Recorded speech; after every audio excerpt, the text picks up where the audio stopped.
Hello students, now we will discuss the rhyming scheme and poetic devices that is used in this poem Wind. First we see the rhyming scheme of this poem. Softly and then windows.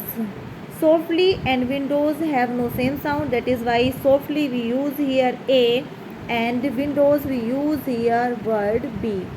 And next papers. Papers is also not same sound, that is why we use here C. And in the fourth line self. Self is also not the same sound, that is why we use here D. And next down.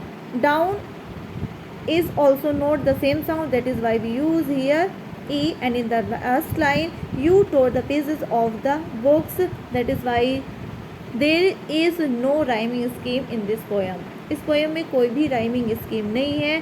जो words हैं last वाले वो same sound नहीं present कर रहे हैं, that is why there is not rhyming scheme in this poem. जिस poem में कोई राइमिंग स्कीम नहीं होती है उसे हम फ्री वर्ड्स बोलते हैं. फ्री वर्ड्स पोएम वो होती है जिसमें जो पोएट होता है वो बिल्कुल लिबर्टी के साथ पोएम लिखता है, कोई राइमिंग स्कीम नहीं होती है, तो वो कहलाती है free words. Okay,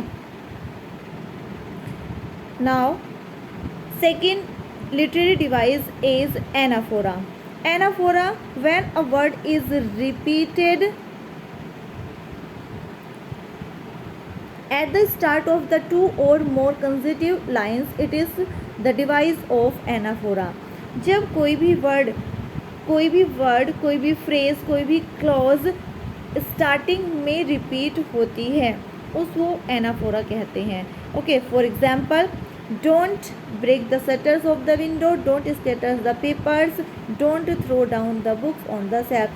don't and don't beginning में इस वर्ड का रिपीटेशन हो रहा है, that is why here is anaphora literary device. Okay, now next literary device is also anaphora. Here you tore the pages of books, you brought the rain again, you are very clever at poking fun at weaklings. So here is you sound at the beginning of the sentence is repeated, that is why here is anaphora literary device. Okay, next literary device is personification. Personification जैसे कि आपको नाम से ही लग रहा है person. Personification is a figure of speech in which an idea or thing is given human attributes. Personification वो figure of speech होती है जिसमें किसी भी आइडिया को या फिर थिंग को हम ह्यूमन की क्वालिटीज़ देते हैं, ह्यूमन क्वालिटीज़ दे देते हैं, तो वो हमारा पर्सोनिफिकेशन कहलाता है. और फीलिंग्स और is spoken of as if it is were human, कि जैसे उसे ह्यूमन मान लिया गया हो. जब हम किसी भी आइडियाज़ को, थिंग को ह्यूमन मान लेते हैं कि जैसे कि वो ह्यूमन हो, ह्यूमन की तरह बोल रहा हो, तो वो हमारे लिटरेरी डिवाइस होती है personification. For example, you are very clever at poking fun at weakling. तो here you is used for the wind. यहाँ पर यू किसके लिए यूज़ हुआ है? विंड के लिए यूज़ हुआ है. जैसे कि पोएट विंड से बातें कर रहा हो, तो हम बातें तो ह्यूमन से ही करते हैं ना, तो इसलिए यहाँ पर पर्सोनिफिकेशन लिटरेरी डिवाइस है. Let's see, wind has been personified when the poet says you are, he is referring to wind as you, that means he is stating wind as a person. यहाँ पर poet you को यानी कि you wind को refer कर रहे हैं, इसका मतलब है कि वो विंड को एज अ पर्सन ट्रीट कर रहे हैं. आई होप आपको समझ आया होगा कि लिटरेरी डिवाइस पर्सोनिफिकेशन क्या होती है. Okay, next device is repetition. Repetition is the repeating of a word और फ्रेज. जब किसी भी फ्रेज का या वर्ड का रिपीटेशन होता है तो वो हमारी लिटरेरी डिवाइस होती है रिपीटेशन. और जो भी रिपीटेशन होता है वर्ड का या फ्रेज का, वो कहीं पर भी हो जाता है. सेंटेंस के मिड में भी हो जाएगा, एंड में भी हो जाएगा. ज़रूरी नहीं कि वो स्टार्टिंग में हो। यदि वो सेंटेंस के स्टार्टिंग में होता है तो वो हमारा एनाफोरा कहलाता है, लेकिन यदि सेंटेंस के कहीं पर भी हो, बीच में हो या 2-3 वर्ड के बाद हो तो वो हमारी लिटरेरी डिवाइस रिपीटेशन कहलाती है। For example, frail crumbling houses, crumbling door, crumbling rafters, crumbling wood, crumbling bodies, crumbling lives, crumbling hearts. तो यहाँ पर क्रैम्बलिंग वर्ड्स का रिपीटेशन हो रहा है, that is why here is repetition figure of speech. Repetition is repeated many times to lay emphasis, यानी कि crumbling जो यूज़ किया गया है वो इस वर्ड को एम्फेसिस डालने के लिए किया गया है, that is why here is repetition of the word or phrase, that is why here is literary device repetition. Okay, now next literary device is alliteration. Alliteration is a device that features repetition of a consonant sound.